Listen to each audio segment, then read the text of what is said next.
Welcome to electrical EduZone.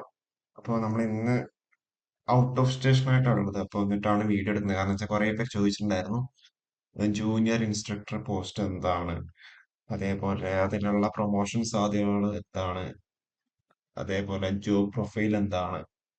കുറേ പേര് അങ്ങനെ ചോദിച്ചിട്ടുണ്ടായിരുന്നു. അപ്പോൾ അതുകൊണ്ടാണ് നമ്മൾ അതിൻ്റെ ഒരു ഡീറ്റെയിൽ ആയിട്ടുള്ള ഒരു വീഡിയോ നമ്മൾ ചെയ്യാൻ വേണ്ടി ഉദ്ദേശിച്ചത്. അപ്പോൾ ഇതിൽ നമ്മൾ പ്രൊമോഷനൊക്കെ നമ്മൾ പറയുമ്പോൾ നിങ്ങളുടെ ക്വാളിഫിക്കേഷൻ ഡിപ്ലോമ ആണെങ്കിൽ നിങ്ങൾക്ക് അവിടം വരെ മാത്രമേ പ്രൊമോഷൻ കിട്ടുന്നുണ്ടാവുള്ളൂ. ബി ടെക് ഉണ്ടെന്നുണ്ടെങ്കിൽ അതിന്റെ മുകളിൽ ഒരു പോസ്റ്റിന് മുകളിൽ പോകുന്നുണ്ടാവും. അതൊക്കെ നമ്മൾ ഡീറ്റെയിൽ ആയിട്ട് നമ്മൾ പറയുന്നുണ്ടാവും. അതേപോലെ നിങ്ങൾ ഇപ്പം ജൂനിയർ ഇൻസ്ട്രക്ടർ ആയിട്ട് കയറി കഴിഞ്ഞാൽ നിങ്ങൾക്ക് എന്താ അവിടെ ട്രെയിനിങ് കാര്യങ്ങളൊക്കെ ഉണ്ടാവും. അതൊക്കെ നമുക്ക് വൺ ബൈ വൺ ആയിട്ട് നമുക്ക് ഡീറ്റെയിൽ ആയിട്ട് നമുക്ക് പറയാം. ഓക്കെ. അതേപോലെ നിങ്ങൾ ശ്രദ്ധിക്കേണ്ട കാര്യം എന്ന് വെച്ചാൽ നിങ്ങളിപ്പം ഒരു പോസ്റ്റിലേക്ക് നിങ്ങൾക്ക് ഇപ്പം നോട്ടിഫിക്കേഷൻ വന്നു. അപ്പോൾ നിങ്ങൾ എന്താ സ്വാഭാവികമായിട്ടും PSC വിളിച്ചാണ് ഗവൺമെന്റ് സർവീസ് ആണെന്നുള്ള രീതിയിൽ നിങ്ങൾ അപ്ലൈ ചെയ്യുന്നുണ്ടാവും അല്ലെ. മേ ബി അത് റാങ്ക് ലിസ്റ്റ് ടോപ്പ് റാങ്കിൽ കിട്ടിക്കഴിഞ്ഞാൽ നിങ്ങൾ ചിലപ്പോൾ മേ ബി എന്താ ആ ഒരു പഠിത്തം ചിലപ്പം മേ ബി കുറച്ച് പേര് ഒഴിവാക്കുന്നുണ്ടാവും. ടോപ്പ് റാങ്കിലുണ്ട് ജോലി കിട്ടുന്നുള്ള രീതിയിൽ. പക്ഷേ നിങ്ങൾ എന്താ പലരും അങ്ങനെ പഠിത്തം നിർത്തരുത്. കാരണം എന്താണെന്ന് വെച്ച് കഴിഞ്ഞാൽ നിങ്ങളിപ്പം പലരും എന്ത് ആ ഒരു ജോബ് പ്രൊഫൈൽ ഒന്നും അറിയാതെ ആയിരിക്കും നിങ്ങൾ ചിലപ്പോൾ അപ്ലൈ ചെയ്യുന്നുണ്ടാവുക. എന്നിട്ട് നിങ്ങൾ പഠിച്ച് ടോപ്പ് റാങ്കിൽ എത്തി. അപ്പൊ പിന്നെ ആ സെറ്റ് ആയി എന്നുള്ള രീതിയിൽ നിങ്ങൾ മേ ബി നിൽക്കുന്നുണ്ടാവും. പക്ഷെ നിങ്ങൾ അങ്ങനെ ഒരിക്കലും നിർത്തരുത്. കാരണം എന്താണെന്ന് വെച്ചാൽ ഇപ്പം പല ഡിപ്പാർട്ട്മെന്റിലാണെങ്കിലും ചിലപ്പോൾ എന്താ നിങ്ങൾക്ക് ഇഷ്ടപ്പെടുന്ന ജോലി ആവണം നിർബന്ധമില്ല അത്. ഓക്കെ. അപ്പൊ നിങ്ങൾ എന്ത് ചെയ്യാ പല റാങ്ക് ലിസ്റ്റ് ഉൾപ്പെട്ട് കഴിഞ്ഞാൽ നിങ്ങൾക്ക് ഇഷ്ടമുള്ള എന്ത് ജോബ് നിങ്ങൾക്ക് അവിടെ സെലക്ട് ചെയ്യാനുള്ള ഓപ്ഷൻ ഉണ്ടാവും. അപ്പൊ നിങ്ങൾക്ക് ഒന്ന് കിട്ടി, അപ്പൊ അവിടെ നിങ്ങൾ സെറ്റിൽ ആവുന്നില്ല, നിങ്ങൾക്ക് ഇഷ്ടപ്പെടുന്നില്ല എന്ന് വെച്ചാൽ നിങ്ങൾക്ക് സ്വാഭാവികമായിട്ട് എന്താ അടുത്തതിലേക്ക് നിങ്ങൾക്ക് മാറാൻ വേണ്ടി പറ്റുന്നുണ്ടോ. ഓക്കെ. അപ്പോൾ നിങ്ങൾ ഒരിക്കലും അങ്ങനെ നിർത്തരുത്. കാരണം എന്താ വെച്ചാൽ ഇപ്പം AEയുടെ പ്ലാന്റേഷൻ കോർപ്പറേഷൻ ഒക്കെ AE ഇപ്പം ഇനിയിപ്പം വരുന്നുണ്ടാവും. അപ്പൊ അതിന്റെയൊക്കെ കേസിലാകുമ്പോൾ പ്ലാന്റേഷൻ കോർപ്പറേഷനൊക്കെ ആയിട്ട് വുമൻസ് ലേഡീസ് കാൻഡിഡേറ്റ്സിനൊക്കെ കുറെ പേര് അപ്ലൈ ചെയ്തിട്ട് അതിൽ കിട്ടിയിട്ടൊക്കെ ഉണ്ടായിരുന്നു. പക്ഷെ അവർക്ക് അത് ജോബ് ഓക്കെ അല്ല എന്നുള്ള രീതിയിലൊക്കെ കുറച്ച് പേര് പേഴ്സണൽ ആയിട്ട് പറഞ്ഞിട്ടുണ്ടായിരുന്നു. അപ്പൊ അങ്ങനെ ആവുമ്പം നിങ്ങൾക്ക് എന്താ വേറൊരു ചോയ്സും കൂടെ ഉണ്ടെങ്കിൽ ബെറ്റർ അല്ലേ. അപ്പോ നിങ്ങൾ ഒരിക്കലും എന്താ പഠനം കിട്ടി ജോബ് സെറ്റിൽ ആയി എന്ന് വിചാരിച്ച് നിങ്ങൾ ഒരിക്കലും പഠനം നിർത്തരുത്. ഓക്കെ. നല്ല ഓപ്പർച്യൂണിറ്റി വരുമ്പോൾ നല്ല നല്ല ഓപ്പർച്യൂണിറ്റീസ് വരുന്നുണ്ടെങ്കിൽ സ്വാഭാവികമായിട്ടും എന്ത് ചെയ്യും? ആ ഒരു പഠനം മുന്നോട്ട് പോവുക തന്നെ ചെയ്യാം. അപ്പൊ നമുക്ക് കണ്ടന്റിലോട്ട് നമുക്ക് വരാം. അപ്പൊ ഇതിൽ നമ്മൾ മെയിൻ ആയിട്ട് നമ്മൾ പറയുന്നുണ്ട് അപ്പൊ എന്താണ് ജൂനിയർ ആരാണ് ജൂനിയർ ഇൻസ്ട്രക്ടർ എന്നുള്ള രീതിയിലാണ്. അപ്പൊ നിങ്ങൾക്ക് അറിയുന്നുണ്ടാവും ഇത് സെൻട്രൽ ഗവൺമെന്റ് അണ്ടറിൽ തന്നെ വരുന്നതന്നെയാണ് അല്ലെ. അതായത് നമ്മുടെ സെൻട്രൽ ഗവൺമെന്റ് അണ്ടറിലാണെങ്കിൽ സ്കിൽ ഡെവലപ്മെന്റ് ആൻഡ് എന്റർപ്രണർഷിപ്പ് എന്ന് പറയുന്ന മിനിസ്ട്രിന്റെ അണ്ടറിൽ വരുന്നതാണ് അല്ലെ. അതായത് DGT ഡയറക്ടറേറ്റ് ജനറൽ ഓഫ് ട്രെയിനിങ്ങിന്റെ കേസിൽ. അതേപോലെ കേരളത്തിലാണെങ്കിൽ എന്താ minister of labour and skill, അതായത് ഇപ്പോഴത്തെ മിനിസ്റ്റർ ശിവൻകുട്ടിന്റെ അണ്ടറിൽ വരുന്ന ഇതാണ് DET കേരളയിൽ വരുന്നതാണ് അല്ലെ, ഇൻഡസ്ട്രിയൽ ട്രെയിനിങ് ഡിപ്പാർട്ട്മെന്റ്. അപ്പൊ ഇതിലിപ്പം നിങ്ങളിപ്പം എക്സാം എഴുതി കഴിഞ്ഞിട്ട് എന്താ നിങ്ങൾ ആ ഒരു കട്ട് ഓഫിന് മുകളിലെത്തി നിങ്ങൾ ഷോർട്ട് ലിസ്റ്റ് ചെയ്യും.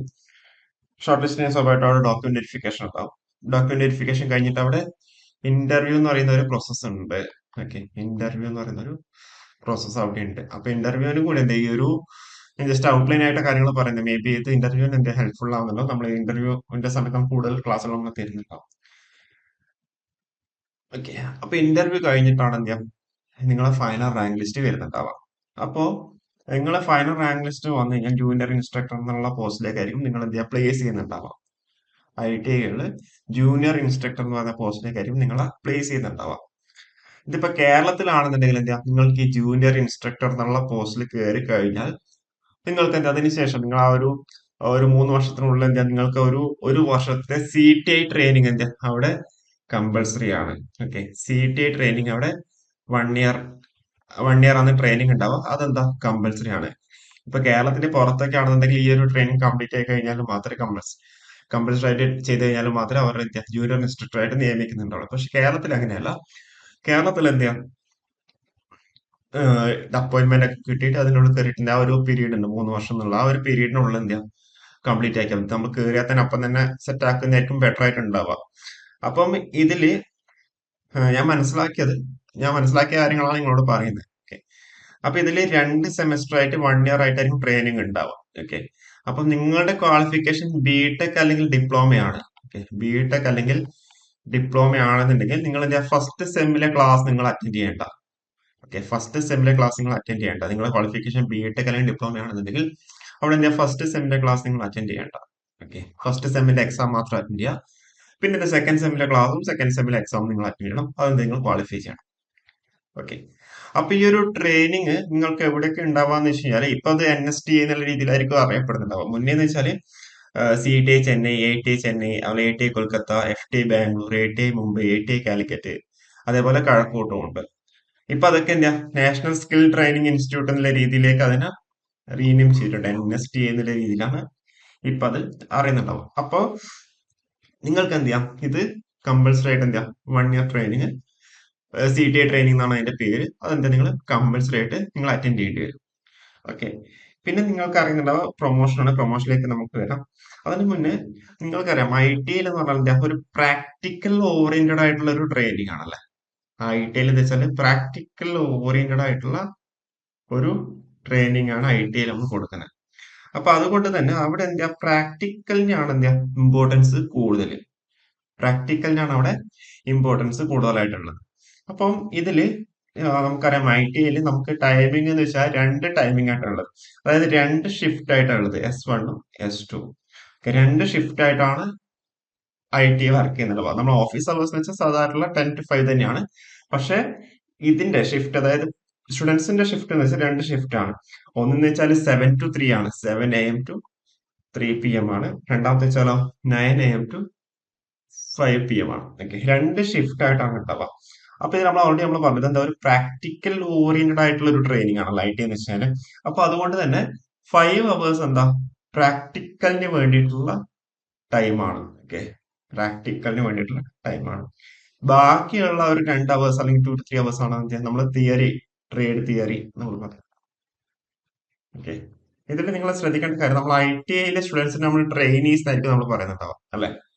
അപ്പോ ബേസിക്കലി നിങ്ങളിപ്പോ ഒരു ജൂനിയർ ഇൻസ്ട്രക്ടർ എന്ന് പറഞ്ഞ പോസ്റ്റിന് വെച്ചാൽ എന്താ, നമ്മളിപ്പം സാധാരണ എഞ്ചിനീയറിംഗ് കോളേജിലൊക്കെ ഉള്ള പോലെ ടീച്ചർ എന്നുള്ള പോസ്റ്റ് തന്നെയാണ് ജൂനിയർ ഇൻസ്ട്രക്ടർ എന്ന് പറഞ്ഞ പോസ്റ്റ്.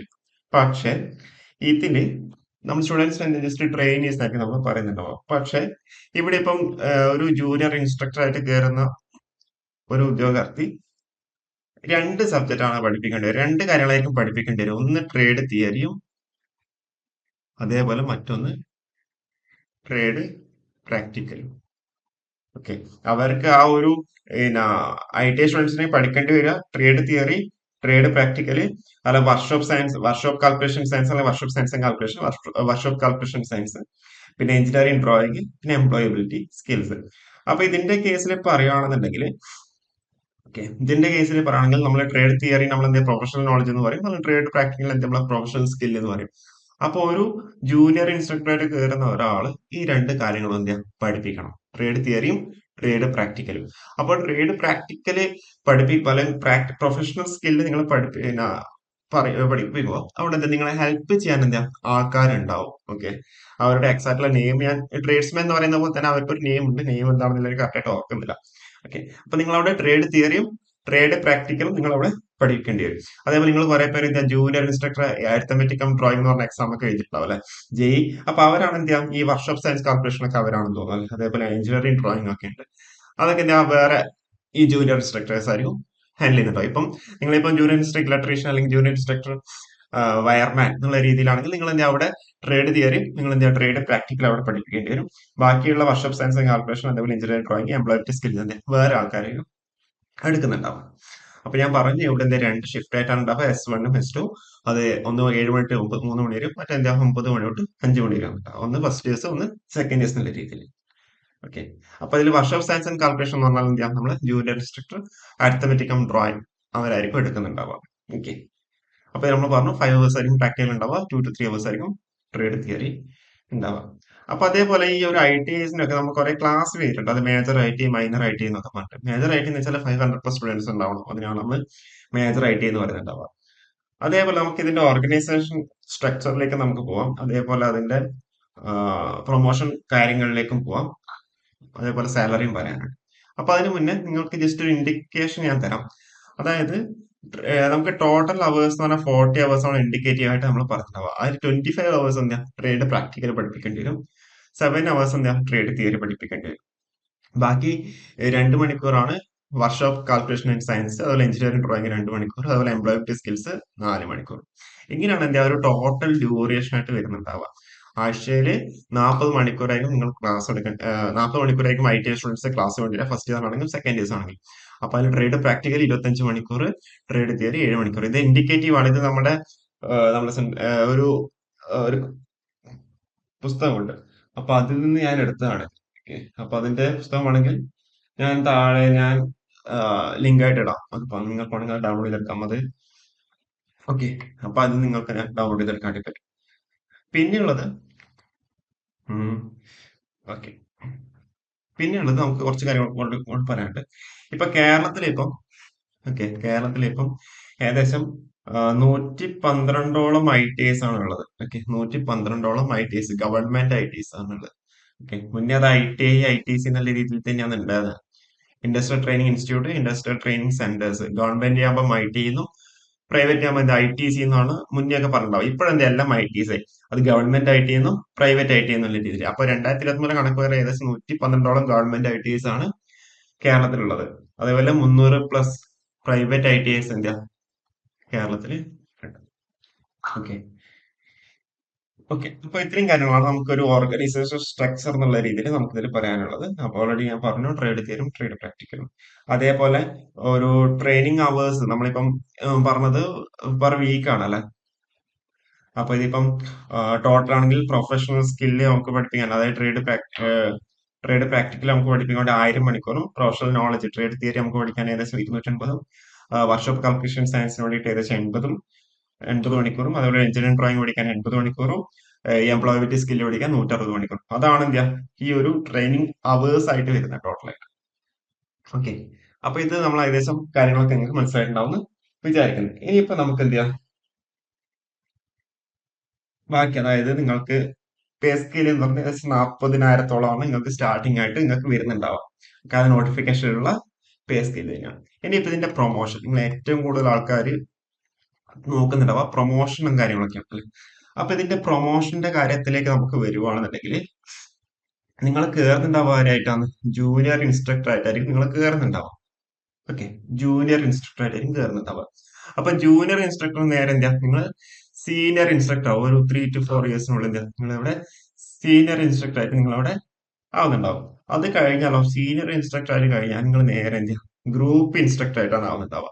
ഈ ഗ്രൂപ്പ് ഇൻസ്ട്രക്ടർ എന്ന് വെച്ച് കഴിഞ്ഞാൽ അത് മെയിൻ ആയിട്ട് അഡ്മിനിസ്ട്രേഷൻ വർക്കുകളായിരിക്കും ഉണ്ടാവുക.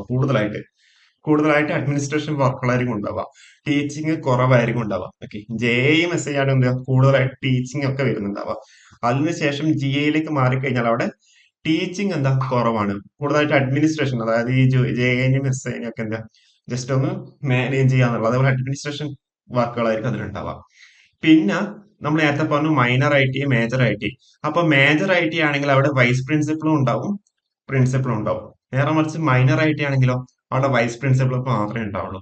ഞാൻ പറഞ്ഞു ITന്റെ ക്ലാസിഫിക്കേഷൻ നമ്പർ ഓഫ് സ്റ്റുഡൻസിനെ ബേസ് ചെയ്തിട്ടാണ്. അപ്പോൾ മേജർ IT ആണെങ്കിൽ നിങ്ങൾ എന്ത് ചെയ്യുക, നേരെ VPയും Pയും ഉണ്ടാവും, പ്രിൻസിപ്പളും ഉണ്ടാവും. മൈനർ ആണെങ്കിലോ വൈസ് പ്രിൻസിപ്പൾ മാത്രമേ ഉണ്ടാവുള്ളൂ. ഓക്കെ, അപ്പൊ നിങ്ങൾക്കിപ്പോൾ ഗ്രൂപ്പ് ഇൻസ്ട്രക്ടർ നിങ്ങൾക്ക് ഇനി നിങ്ങൾ നേരെ വൈസ് പ്രിൻസിപ്പൾ ആയിട്ടായിട്ട് മാറുന്നുണ്ടാവുക. പിന്നെ എന്താ പ്രിൻസിപ്പൾ ആയിട്ടായിരിക്കും പ്രൊമോഷൻ ഉണ്ടാവുക. അതിനുശേഷം ഉണ്ട്. അപ്പോൾ വൈസ് പ്രിൻസിപ്പൾ ആണെന്നുണ്ടെങ്കിൽ അതിനെ നമ്മൾ പ്രിൻസിപ്പൽ ഗ്രേഡ് 2 എന്ന് പറയുന്നുണ്ടാവും, പ്രിൻസിപ്പൽ ക്ലാസ് 2 എന്ന് പറയുന്നുണ്ടാവും. പ്രിൻസിപ്പൾ വെച്ചാൽ പ്രിൻസിപ്പൽ ക്ലാസ് 1. ഈ പ്രിൻസിപ്പൽ ക്ലാസ് 2 എന്ന് പറയുന്നത് എന്താ ഒരു ഗസറ്റഡ് ഓഫീസറാണ്. ഓക്കെ, പ്രിൻസിപ്പൽ ക്ലാസ് 2 എന്ന് പറഞ്ഞാൽ ഗസറ്റഡ് ഓഫീസർ തന്നെയാണ്. എന്താ ഒരു ഗസറ്റഡ് ഓഫീസറാണ്. അപ്പൊ പ്രിൻസിപ്പൾ ആയി കഴിഞ്ഞു വെച്ചു, പ്രിൻസിപ്പൾ നേരെ നിങ്ങൾ ആവുന്നുണ്ടാവുക ഇൻസ്പെക്ടർ ഓഫ് ട്രെയിനിങ് ആണ്. ഇൻസ്പെക്ടർ ഓഫ് ട്രെയിനിങ് ഇതെന്താ ഒരു ഡിസ്ട്രിക്ട് വൈസ് ആയിട്ടുള്ള ഒരു പോസ്റ്റ് ആണ്. ഓക്കെ, ഒരു ഡിസ്ട്രിക്ട് വൈസ് ആയിട്ടുള്ള ഒരു പോസ്റ്റ് ആണ് ഇൻസ്പെക്ടർ ഓഫ് ട്രെയിനിങ്. അപ്പം നിങ്ങളുടെ ക്വാളിഫിക്കേഷൻ ഡിപ്ലോമ ആണെന്നുണ്ടെങ്കിൽ നിങ്ങൾക്ക് എന്താ ഇവിടം വരെ മാത്രമേ പ്രൊമോഷൻ ചെയ്തിട്ട് കിട്ടിയിട്ട് എത്താനാവുള്ളൂ. ഓക്കെ, നിങ്ങൾക്ക് എന്താ ഇവിടെ വരെ മാത്രമേ നിങ്ങളുടെ ക്വാളിഫിക്കേഷൻ ഡിപ്ലോമ ആണെന്നുണ്ടെങ്കിൽ നിങ്ങൾക്ക് മാക്സിമം എന്താ ഇൻസ്പെക്ടർ ഓഫ് ട്രെയിനിങ് വരെ മാത്രമേ നിങ്ങൾക്ക് എത്താൻ വേണ്ടി പറ്റുന്നുണ്ടാവുള്ളൂ. അതൊരു ഡിസ്ട്രിക്ട് വൈസ് പോസ്റ്റ് ആണ്. ഓക്കെ, അതൊരു ഡിസ്ട്രിക്ട് വൈസ് പോസ്റ്റ് ആണ്. അപ്പൊ നിങ്ങൾക്ക് ക്വാളിഫിക്കേഷൻ BTech ആണെന്ന് വിചാരിച്ചു. അപ്പൊ ഇവിടുന്ന് വീണ്ടും എന്താ നമുക്ക് പ്രൊമോഷൻ, അതായത് ഡെപ്യൂട്ടി ഡയറക്ടർ, അതേപോലെ ജോയിന്റ് ഡയറക്ടർ, അതേപോലെ അഡീഷണൽ ഡയറക്ടർ. BTech ആണ് ക്വാളിഫിക്കേഷൻ എങ്കിൽ മാക്സിമം അഡീഷണൽ ഡയറക്ടർ വരെ എത്തുന്നുണ്ടാവും. പിന്നെ ഡയറക്ടർ എന്ന് വെച്ചാൽ എന്താ നമ്മളെ ഒരു IAS ഉദ്യോഗസ്ഥനായിരിക്കും നമ്മൾ ഡയറക്ടർ ആയിട്ട് ഉണ്ടാവുക. ഓക്കെ, ഡയറക്ടർ ആയിട്ട് IAS ഉദ്യോഗസ്ഥനായിരിക്കും ഉണ്ടാവുക. അപ്പൊ നിങ്ങളുടെ ക്വാളിഫിക്കേഷൻ BTech ആണെന്നുണ്ടെങ്കിൽ നിങ്ങൾക്ക് എന്താ അഡീഷണൽ ഡയറക്ടർ ആയിട്ട് എത്താം. നിങ്ങൾക്കറിയാം ഒരു ശ്രീകുമാർ സാറുണ്ട്. ഓക്കെ, പുള്ളിക്കാരൻ ഇപ്പൊ റിട്ടയർഡ് ആയിട്ടുണ്ട്.